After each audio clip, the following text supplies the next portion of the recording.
Welcome back, ladies and gentlemen, to Canadian Football Central, CFL content for the fans, by the fans. And we got this one's an extension as Nathan Rourke extends with the BC Lions. And this will bring him through through 2028 now, as he was expected to become a free agent at the end of this following season, the 2026 season. So it's a 2-year extension onto his deal.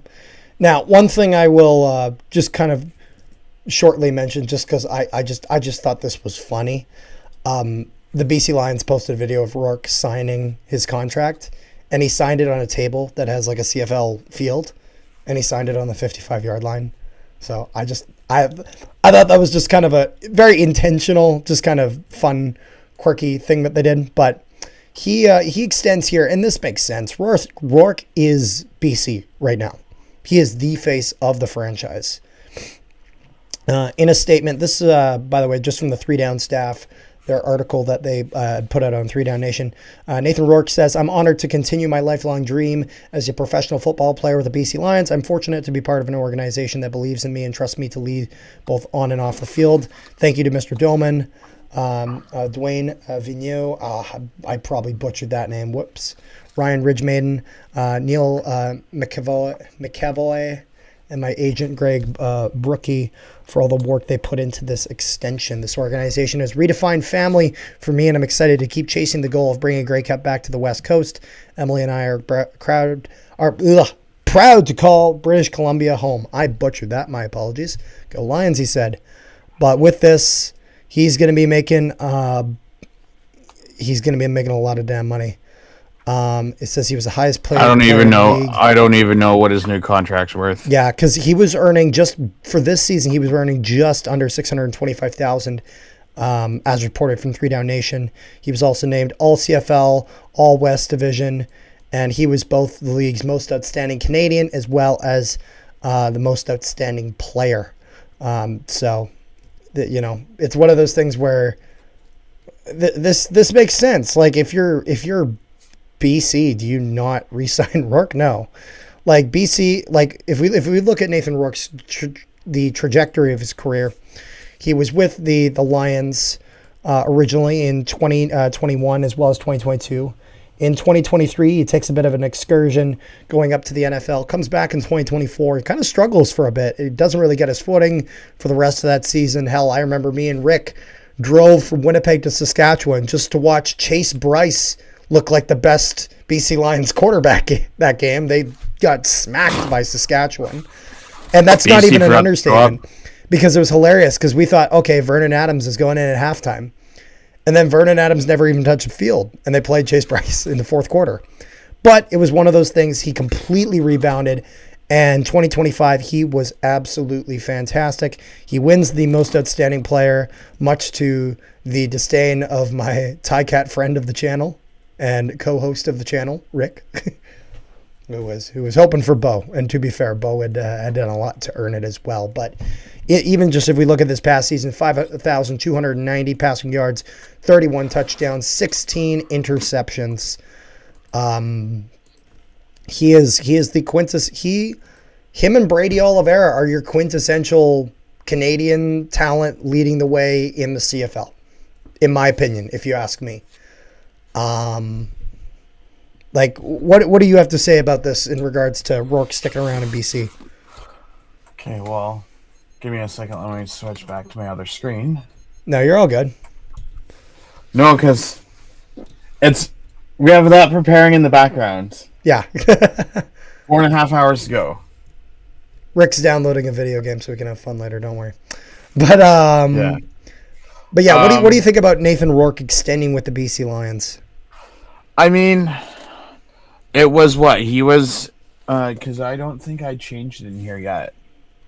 No, so basically, it was his contract was going to be expiring at the end of this year. So he basically at the end of this stays following for 2 season, more yeah. years. Yeah, so an extra 2 years.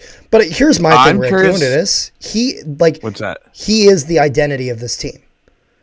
The BC Lions right now, the team, Nathan Rourke is the BC Lions. You know what I mean? Like this team, like they still did well under Vernon Adams, but they didn't have as clear of a direction. It's one of those things. Amar Doman has made it clear they are all in on Nathan Rourke. So, my question is, with all the upgrades that they have made so far,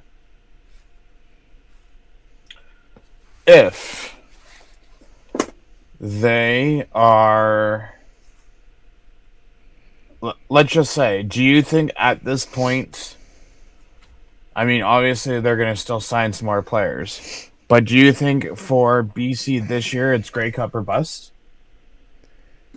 I think the expectation for BC this year is almost Grey Cup or bust. You know what it is?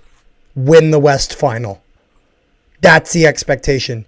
You've made it to that West Final. You've done it 3 times at least, and you've gotten smacked. Whether like, and when I say smacked, I don't mean like lost in a blowout. I mean, yeah, we're about to get there, and the door slammed right in your face. That's what I mean by slammed. And right in your face. Yep, it was. That's the truth. Whether it was Winnipeg who did it to them twice, or whether it was Saskatchewan who did it to them this year. The expectation has to be that this team gets to the Grey Cup. That when that Grey Cup is in Calgary, that BC's representing the West. I have to imagine that that's the expectation. But like again, it's gonna be difficult because it's not like the West is any cakewalk. Saskatchewan still looks very good despite losing some talent. Winnipeg has made some bigger splashes this year than they did last year, so you have to imagine that they're going to be trying to get back into it. And BC is doing the same thing they've been doing before. And it's not the wrong thing, it's the right thing. They just haven't been able to get over that hump. And so if this team gets to the Grey Cup, and even if they lose that game, I still see this season as a success for the Lions because it's another step forward. If this team loses in the West Final, or heaven forbid this team not even make the West Final, that's going to be frustrating for ownership. I have to imagine. Like, the expectation for this team is that they get to the Grey Cup game. And I don't think that's unfair. You know what I mean? I think that is a fair assessment. I don't know. What do you think the expectation is for BC and for Nathan Rourke? You know, he is the head of the snake. He is leading the charge for this team. Okay, so because they've paying all this money to their players, and I'm just saying, probably you're looking at about 600,000 to 700,000 just in receivers alone. Yeah. Then you got Betts, you have Casey Sales, you got Darnell Sankey, and then the secondary. Personally, if you're not in the Grey Cup, then it's a lost season. Well, and you know what the thing is though? You have to remember that I expect that if BC is looking to re-sign Broxton, I imagine it's a priority right now for ownership. And so because of that, that's going to be a lot of money gone with him. He is a big ticket. He's a big man with a big ticket for the offensive line. And so I imagine that will be a key piece. But that offensive line had performed well in front of Rourke. And so I think locking him down will be essential. Even though Rourke has done so good at escaping out of the pocket and being able to do wonders with that, one of the traits of a good offensive line is even when that pocket is collapsing, understanding your QB to have it collapse in such a way that he can get out. Like in the sense of, if you know which way your QB rolls out, then even if that pocket starts to come apart, you know a way to have it collapse in a way that he can still get out and it doesn't just kill the play. Because that was the problem I had with Winnipeg this year, is that the pocket would collapse, and it wouldn't collapse in any way that Zach Collaros would get out. It would collapse in every way that it would collapse on Zach Collaros. And so the Lions had done well managing that. And that's, like, I mean, hell, if you look at their game, the West Final against Saskatchewan, Ryder D linemen were all over Rourke all game. And I'm not talking about them sacking him all game. I mean in the sense of they were swiping at that jersey every play, but he kept getting out. He kept producing offensively. At the end of the day, It wasn't Rourke that lost them that game. When he got into the end zone and he's screaming, "It's our time! It's our time!" He was doing his job, and so that's why he's extending. And obviously, there's other aspects of this team they need to kind of get figured out and move forward. Obviously, that happens with every team. But he was where they needed. He was where he needed to be. So I think that this is he's the face of your franchise. He's the face of your franchise in his prime. You extend him. So I think it's the right move. The way that here's how I'll play it is. Okay. I picture Nathan Rourke at Connor McDavid. If you're going to spend all this money for a support around your King franchise, to me, it's Grey Cup or bust. Not with walking the walk and talking the talk. It's time for you to put up or shut up. And if he's this all, do you mean Grey Cup game or Grey Cup win? Because I think Grey Cup. I'll give them the benefit of the doubt and say Grey Cup game this year. Okay. If I was about to say, not win the Grey Cup by next year, yep, I'll give you that. It's bust. Nope, that's true. I agree with that. I think the expectation, in my opinion, doesn't necessarily always need to be Grey Cup or bust in the sense of if we don't have a ring and a trophy above us, then it's a failure. But it's progression. Especially it was a bit different when a team like Winnipeg, they won both. And then it was Grey Cup or bust for Winnipeg because you tasted that brass ring. You got to the pinnacle. And so the expectation is that you stay there. And anything less than that is a downgrade. You know what I mean? With BC, because they haven't made that Grey Cup game yet with this core, the expectation is progression. Is that glass ceiling that is the West final for them now, break through that glass ceiling and then deal with the next one. So I think that's kind of where the lines are looking. And all in all, I think Rourke is the man to move forward with the franchise. Because here's the thing, okay? So you have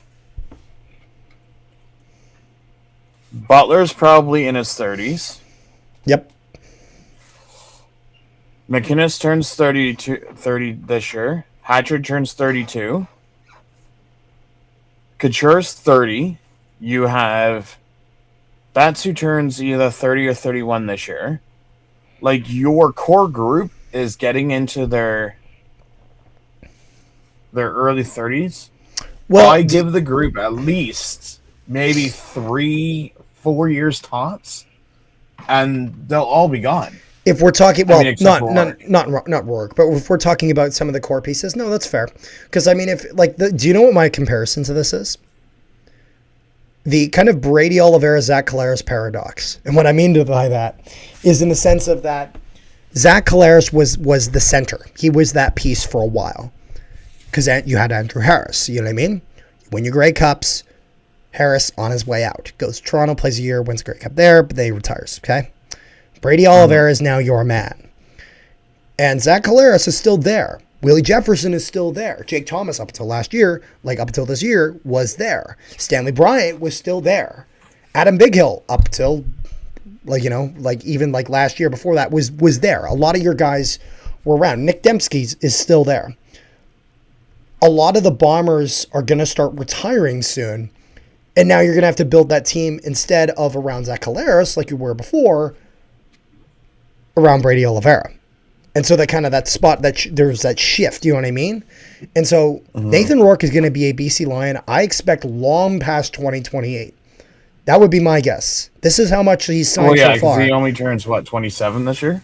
Well, and even then, it's do you think the Lions, unless Nathan Rourke, falls off a cliff, breaks his leg, and is, throwing, 40 yards a season, there's no way that BC doesn't keep him. I mean, if you really want to bring it up, Ryan Hunter got hit by a car last year. So, anything's possible. Yeah, unless he turns into Erik Karlsson, where, he was on an absolute heater and then he breaks his foot and he sucks except for that 1 year in San Jose. We don't talk about that. He won the Norris Trophy that year. Erik Karlsson was never the same besides that 1 year, as we still don't talk about it, after that injury. But if we like Nathan Rourke, again, he is the face of the franchise. He is. And so, in my opinion, it's the right move moving forward. They got a window, and we'll have to see what they do with it. Is there anything else you got there, Rick? I think that's pretty much all I got. No, sir. All right, thank you guys so much for tuning into this video. Make sure you guys leave a like, share it around, and subscribe if you haven't already. Also, if you guys haven't, make sure you guys join our Discord. Link in the description below to our Discord where we discuss all things CFL, NHL, all sorts of sports stuff. So make sure you guys go there and keep the conversation going. And before we get going, make sure you guys check in on Free Agent Day over on Hamilton Sports Central for Rick live streaming. Yes, Rick, let him know. Yes, we will be breaking down all the signings throughout the day. We'll be taking an inside depth look at all the rumors, how the teams are looking. I have all my funky charts of all the lists, contract signings. If the contract numbers are released, I put them on my chart. I have all the stats, coachings, the whole shebang, and I have guests coming on too. Yeah. So make sure you guys check it out. We'll see you guys next time.